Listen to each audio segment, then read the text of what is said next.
என் என் உடன்படிக்கையை நீங்கள் மீறி போடுவீர்களாயில் நான் உங்களுக்கு செய்வது என்னவென்றால், கண்களை பூத்து போக பண்ணுகிறதற்கும் இருதயத்தை துயரப்படுத்துகிறதற்கும் திகிலையும் ஈழையும் காய்ச்சலையும் உங்களுக்கு வர பண்ணுவேன். நீங்கள் விதைக்கும் விதை விருதாவாக இருக்கும். உங்கள் சத்துருக்கள் யார் யாரோ திம்பாங்க. சத்துருக்கள் அதனுடைய பலனை தின்னுட்டு போவாங்களாம். நாம் சம்பாதிக்கிற சம்பாத்தியம் யார் யார்ட்டையோ போய் நிற்கும். நமக்கு கொடுத்த வருமானம் ஆசீர்வாதம் யார் யாரோ எடுத்துகிட்டு போவாங்க.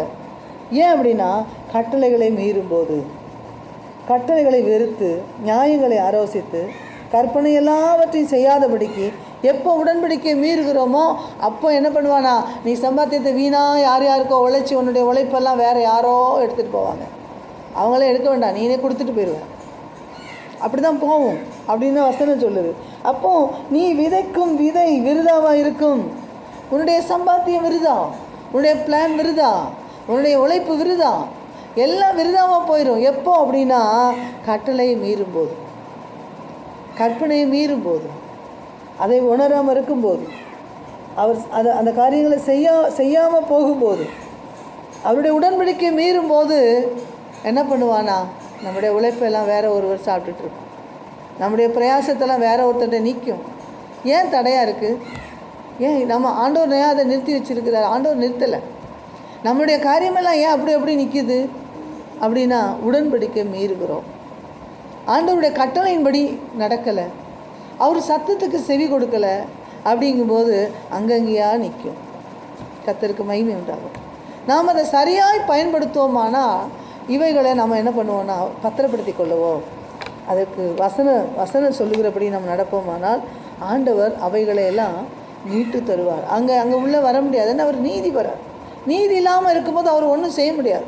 நாம் அதுக்கப்புறம் ஆண்டவரே இது அப்படி இருக்குது, இது அப்படி நிற்க ஆண்டவரே, இதை செய்யுங்க ஆண்டவரே, அதை பண்ணுங்க ஆண்டவரேன்னா அவர் பேசாமல் இருப்பார். நீதி இருக்கணும்ல. ஏன்னா அவர் நீதி இல்லை. நீதி கரெக்டாக இருந்தால் தானே எழுத முடியும், சர்ச் பண்ண முடியும். நீதிபதி சரியாக சொல்லணுமே. தீர்ப்பு சொல்லும்போது கரெக்டாக இல்லைன்னா அவர் நீதி ரொம்ப பரிசுத்தமானவர். அங்கே குறைய வச்சுக்கிட்டு எப்படி நீதி சொல்லுவார்?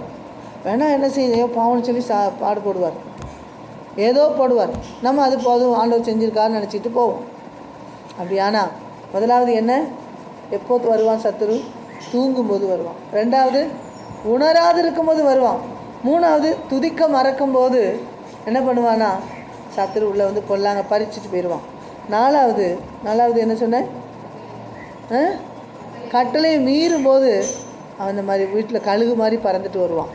அஞ்சாவது இப்போ நம்ம கடைசியாக சொன்னது என்னது, அவருடைய நியாயங்களை வெறுத்து, இந்த உடன்படிக்கையை வெறுத்து நடக்கும்போது அடுத்தவங்களுக்கு பிடுங்கி கொடுத்துட்டு போயிடுவான். நம்ம சம்பாத்தியமெல்லாம் எங்கே போவோம்? வேறு ஒருத்தர் எடுத்துகிட்டு போவான். அப்படி தான் அங்கே சொல்லியிருக்கு. சத்துருக்கள் அதன் பலனை தின்பார்கள்.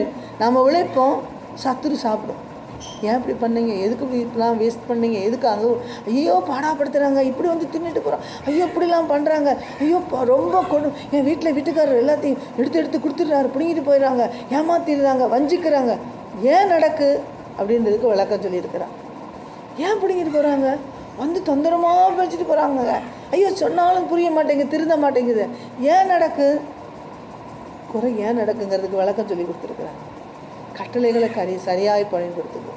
கற்பனைகளை சரியாய் பயன்படுத்தும் போது இது நடக்க வாய்ப்பில்லை அப்படின்னு ஆண்டவர் சொல்லி கொடுக்குறார். அப்போ இதெல்லாம் சரியாக நீ வச்சுக்கோன்னா அப்போ நீதிபரர் என்ன பண்ண முடியும்? சர்ச் பண்ண முடியும். அங்கே சொல்லுவார், நீதிபரர்கிட்ட யாரும் எதிர்த்து பேச முடியாது.